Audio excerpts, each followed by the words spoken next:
Ako sú na tom také vegánske možnosti v Dubline? Na to sa spoločne pozrieme v dnešnom videu, takže pokiaľ sa v blízkej alebo ďalekej budúcnosti chystáte do tohto nádherného mesta, tak toto video je určené priamo pre vás. Začíname ešte na letisku, kde som bola veľmi milo prekvapená, že našťastie mali aj vegánske možnosti v repu s falafelom a zelenikou. Chuťovo síce nič moc, pomerce na výkon nič moc, ale je to záchrana, pokiaľ nič pri sebe nemáte. A taktiež som ochutnala aj karamelovú horúcu čokoládu.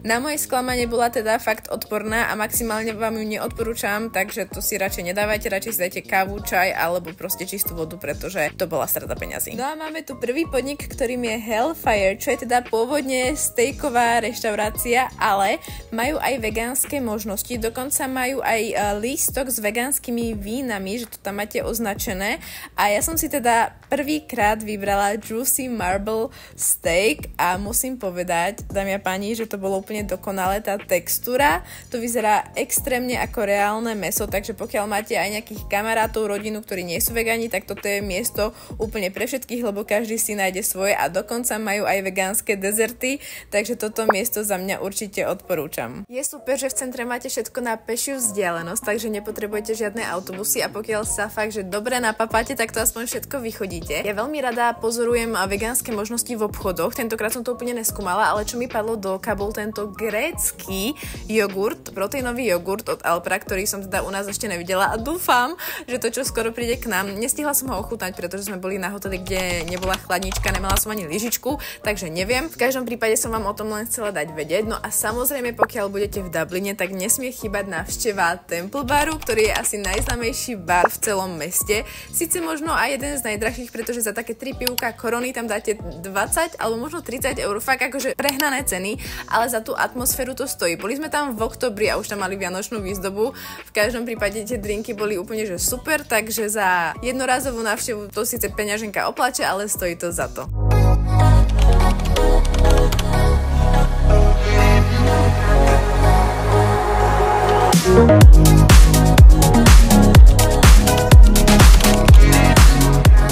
Deň 2 v Dubline a keďže som trošičku nachladla z klímy v lietadle, tak som nutne potrebovala niečo teplé a podľa chatu GPT je Nomo Ramen tá najlepšia ramen v celom Dubline, takže sme to išli otestovať a musím fakt súhlasiť s chatom GPT, že to ramen bolo fakt výborné. Ja som si tam teda objednala ešte naviac tofu, aby to malo nejaké bielkoviny, pretože ten vegánsky tam nemal žiadne bielkoviny, takže to som si tam dala k tomu a chuťovo to bolo ale že veľmi dobre, takže Nomo Ramen za mňa určite 10 z 10. A cenovo tento ramen vyšiel na 16,50, ale keďže som si k nemu dala to tofu, to bolo za 3 eurá, takže 19,50, takže takých 20 eur za jeden ramen, ale bolo ho fakt veľa, takže ste sa fakt najedli. A celkovo toto je jedna z vecí, na ktorú sa treba pripraviť, keď pôjdete do Dublina, že tie ceny sú tam výrazne vyššie, než sme zvyknutí u nás, takže určite si spravte budget zvlášť na jedlo, aby ste sa potom nemuseli stresovať, alebo aby ste neboli prekvapení, že tie ceny sú tam fakt vyššie.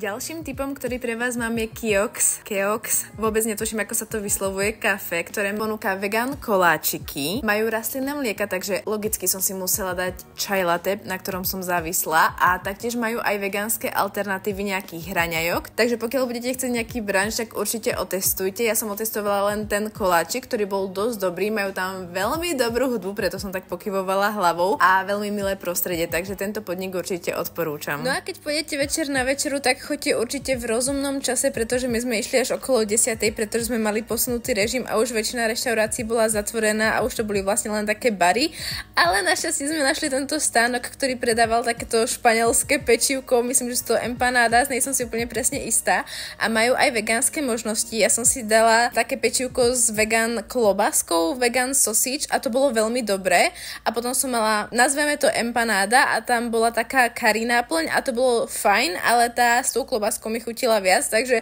toto bola taká večerná záchrana, taký večerný vegánsky fast food, ale lepšie ako nič. Ďalším mojím tipom, a ten si určite zapíšte, je reštaurácia Quayas hneď na námestíčku. Je to írska reštaurácia a ja som si tam dala mixed beans and vegetable stew, ktoré som vlastne videla, že má fakt super hodnotenia na Happy Cow a musím povedať, že to bolo fakt mega naložené, síce opäť skoro 20 eur, ale tá porcia úplne ako pre drevorubača, takže opäť to stalo za to a hlavne chuťovo 10 z 10. No a vždy, keď som v nejakom novom meste, tak mám tradíciu, že musím ochutnať, aké tam majú vegánske donaty. Ok, není to tradícia, ale proste to tak vždy vyjde, že vždy som v novom meste a vždy tam chcem ochutnať ten donat, takže už to nazývam tradíciou. A tentokrát navštívime Rolling Donuts, ktoré majú fakt, že veľký výber aj vegánskych donutov. Ja som zvolila vanilka s pistáciou, čo nebol plnený donut, čo ma mrzí, a keby som vedela, tak by som si zvolila asi inú príchuť, ale inak tie donaty boli fakt super, takže pokiaľ budete v Dubline, toto je určite must stop. Ďalšia zastávka, ďalšie čaj latte. Tentokrát som skúšala lemongrass čaj latte a ako food influencer vám musím povedať, že mi to dali do tých najviac neestetických pohárov. Myslím, že mi to každý potvrdí. Tieto poháre by sa mali už vyradiť z prevádzky. V každom prípade k tej objednávke sme dostali 2 pralinky, ktoré určite neboli vegánske, ale aj tak som si ich dala a tie kokos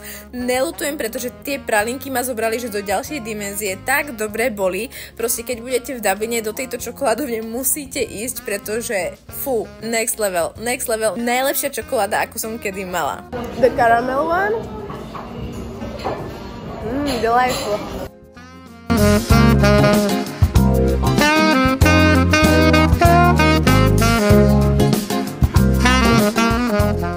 No a posledným tipom poteším určite nejedného vegana, pretože sa jedná o fully vegan junk. Dalo by sa povedať, tak ako to máme radi pekne, burgery, hranolky, všetko, ešte k tomu krásne estetické priestory, úplne vhodné na Instagram, a na Dublin tam mali docela dosť fajn ceny, ale tým cenám aj odpovedala tá porcia, pretože bola menšia, ale inak chuťovo hodnotím takých 8 z 10, takže tento podnik určite zapíšte do svojho food listu, keď budete v Dubline.